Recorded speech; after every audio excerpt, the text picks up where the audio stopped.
Hello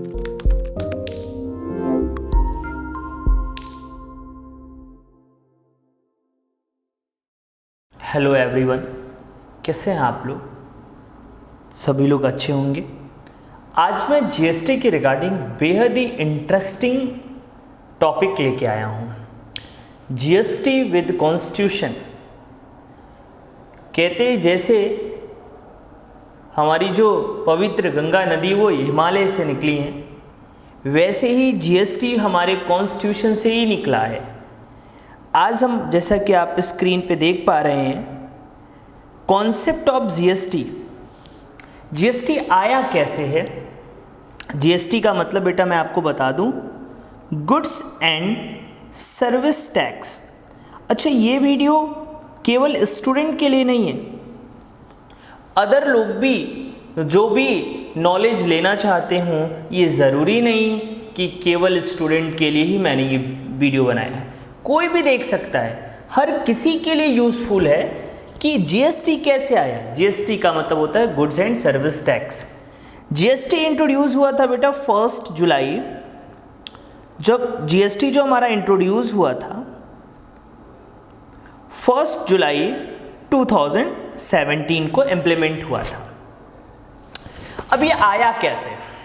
मैंने पहले ही बोला था कि जीएसटी कॉन्स्टिट्यूशन से निकला है।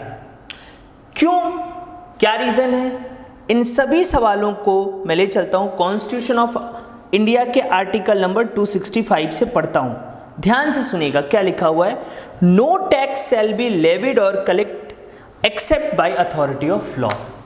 कोई भी टैक्स इंडिया में, ये कॉन्स्टिट्यूशन के आर्टिकल नंबर 265 में मेंशन है कि इंडिया में कोई भी टैक्स बिना अथॉरिटी ऑफ लॉ के इम्पोज नहीं कर पाएगा। मतलब इंडिया में जो भी टैक्स लगेगा वो लगाने वाला काम कौन करेगा बेटा? Authority of law. तो पहले ये बताया गया 265 आर्टिकल में कि कौन टैक्स ले सकता है, तो वो बोला गया अथॉरिटी ऑफ लॉ। तो 265 बताता है कि टैक्स केवल एक बंदा ले सकता है, अथॉरिटी ऑफ लॉ। अब फिर आया आर्टिकल नंबर 245। अब वो अथॉरिटी कौन है? इंडिया में 2 अथॉरिटी हैं। एक बेटा यूनियन टेरिटरी, जिसको पार्लियामेंट बोलते हैं। एक जो अथॉरिटी है, लिखा है देखिए आर्टिकल नंबर 245।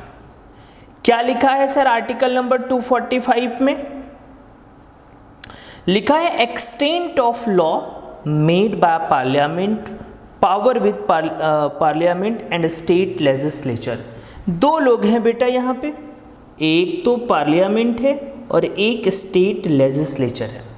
मतलब जो अथॉरिटी ऑफ लॉ है वो आर्टिकल नंबर 245 में 2 बताए गए, एक पार्लियामेंट बताया गया और एक स्टेट गवर्नमेंट। मैं फिर से एक बार रिवाइज कराता हूँ, ध्यान से देखिएगा, हर किसी के लिए यूजफुल है।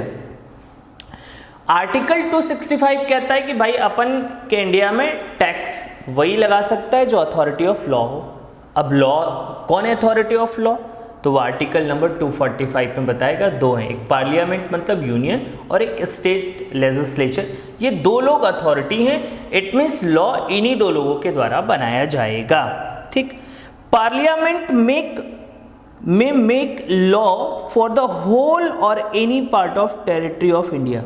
जो पार्लियामेंट होती है मतलब जो यूनियन सेंट्रल गवर्नमेंट है हमारे इंडिया में, वो पूरे इंडिया के लिए, या अगर उसको लगता है कि राज्य के किसी राज्य के लिए लॉ बनाना है तो वो पार्लियामेंट बना सकती है, यूनियन गवर्नमेंट बना सकती है, सेंट्रल गवर्नमेंट बना सकती है। तो सेंट्रल गवर्नमेंट के पास क्या अथॉरिटी है कि पूरे भारत के लिए या किसी राज्य के लिए वह लॉ बना सकती है, दोनों चीज। लेजिस्लेचर ऑफ स्टेट में make law for the whole of any part of the state. Legislature of state, जो स्टेट गवर्नमेंट है वो अपने स्टेट के लिए लॉ बना सकती है या स्टेट के किसी पार्ट के लिए लॉ बना सकती है। ठीक है, तो हमारे यहाँ बेटा 2 लोग हैं लॉ बनाने के लिए। ये बात कहाँ पे बताई गई? Legislature of state. ठीक, 2 ही लोग बना सकते हैं, तीसरा कोई नहीं बना सकता। ठीक, अब बात करते हैं आर्टिकल 246 की। ठीक, आर्टिकल 246 क्या कहता है कि लॉ आर्टिकल 246 पावर की बात करता है और आर्टिकल 246 में 3 लिस्ट हैं। पहली लिस्ट है बेटा यूनियन लिस्ट, दूसरी लिस्ट है बेटा स्टेट लिस्ट और थर्ड लिस्ट है बेटा कॉन्करेंट लिस्ट। जो यूनियन लिस्ट है उसमें लॉ बनाने का पावर पार्लियामेंट के पास है, मतलब यूनियन लिस्ट पहले में जितने भी मैटर हैं उसमें सभी पावर बनाने का जो राइट है वो किसके पास है, सेंट्रल गवर्नमेंट के पास। यूनियन लिस्ट में बेटा दोनों आते हैं, taxation matter, non taxation matter, वो यूनियन गवर्नमेंट यूनियन लिस्ट में आएगा। स्टेट लिस्ट में लॉ बनाने का जो पावर है वो स्टेट लेजिस्लेचर ऑफ स्टेट को, इसमें भी दोनों मैटर आते हैं, टैक्स और नॉन टैक्स वाले। कॉन्करेंट लिस्ट में सेंट्रल और स्टेट दोनों बना सकते हैं, दोनों ही बना सकते हैं, ठीक है। लेकिन कॉन्करेंट लिस्ट में नॉन टैक्सेशन मैटर आता है बेटा, टैक्सेशन मैटर नहीं आता, टैक्सेशन मैटर नहीं आता। कॉन्करेंट में बेटा नॉन टैक्सेशन मैटर आता है, नॉन टैक्स। जैसे एजुकेशन की बात करें तो वो कॉन्करेंट लिस्ट का पार्ट होता है। कॉन्करेंट लिस्ट में सेंट्रल गवर्नमेंट स्टेट गवर्नमेंट दोनों लॉ बना सकते हैं, दोनों मिलकर बना सकते हैं, कोई एक बना सकता है। लेकिन आर्टिकल 254 में स्टेट के लॉ को ओवर रूल कर सकता है सेंट्रल गवर्नमेंट, ये बात कही गई है। अब मैं इन तीनों को एक बार रिवाइज करा के फिर मैं आता हूं आगे। 265 में क्या है बेटा, भैया ये बताया गया है कि टैक्स कौन लगा सकता है। अब ऐसा नहीं कि हर कोई टैक्स लगा दे, देखो गुंडा टैक्स की बात मत करो, गुंडा टैक्स अलग होता है, उसको छोड़ के गुंडा टैक्स कोई भी लगा सकता है जिसके पास पावर है। वैसे ही हमारे यहाँ टैक्स वही लगा सकता है जिसके पास पावर है, जिसके पास पावर है। अब पावर दो ही लोगों के पास, एक सेंट्रल और एक स्टेट। ये बात कहाँ बताई गई, 245 में। फिर उस पावर का डिस्ट्रीब्यूशन किस में हुआ बेटा, आर्टिकल नंबर 246 में 3 लिस्ट बना के, जिसमें पहली लिस्ट थी यूनियन लिस्ट, जिसमें ये बताएगा कि क्या बताएगा कि सेंट्रल गवर्नमेंट टैक्स लगाएगा और उसमें टैक्स और नॉन टैक्स मैटर दोनों आते हैं। लिस्ट स्टेट लिस्ट में जो लॉ बनाया जाएगा वो लेजिस्लेचर बनाएगा, स्टेट लेजिस्लेचर बनाएगा, ठीक है। और कॉन्करेंट में दोनों बना सकते हैं, ठीक। अब सवाल ये उठता है कि जब आप जीएसटी देखते हैं तो वहाँ पे 2 चीज़ें लिखी रहती हैं। 2 चीज़ क्या लिखा रहता है बेटा, अगर आपको मालूम है, CGST, SGST, 2 चीज़ें लिखी रहती हैं। मतलब सेंट्रल भी टैक्स लगा रहा है, स्टेट भी लगा रहा है।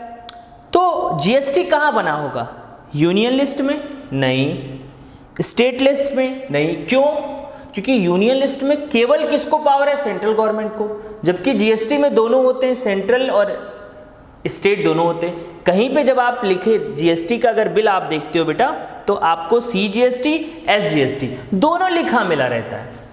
अब यहाँ तो केवल C लिखा रहेगा, यहाँ केवल स्टेट लिखा होगा। तो GST ना ही यूनियन लिस्ट है, GST ना ही स्टेट लिस्ट है, क्योंकि GST में दोनों लॉ बनाते हैं, स्टेट भी बनाता है, सेंट्रल भी बनाता है।